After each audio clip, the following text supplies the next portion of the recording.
Tumako na tayo sa balitang sports. Bumalik sa kung saang NBA franchise nagsimula ang career netong si 9-time All-Star Dame Dolla o Damian Lillard sa Portland Trail Blazers. Inanunsyo ito ni ESPN NBA insider Shams Charania nitong araw July 18 sa kanyang Twitter o X account. Matapos i-wave ng Milwaukee Bucks si Damian Lillard, naghahanap ito ng nararapat na koponan para sa susunod na NBA season.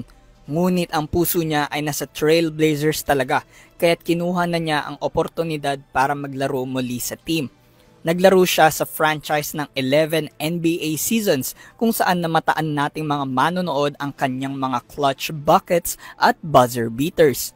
Ang kanyang panibagong kontrata sa Blazers ay $42 million para sa 3 taong paglalaro muli sa organisasyon.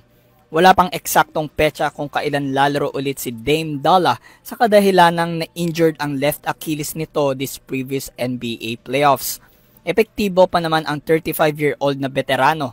Ang kanyang lethal shooting abilities at playmaking ay nagbunga ng 24.9 points, 4.7 rebounds at 7.1 assists nitong previous season sa Milwaukee Bucks. Abangan ang susunod na balitang sports dito lamang yan sa EuroTV News. Ako muli si Kyle Basa, sumasaludo sa bawat Pilipino.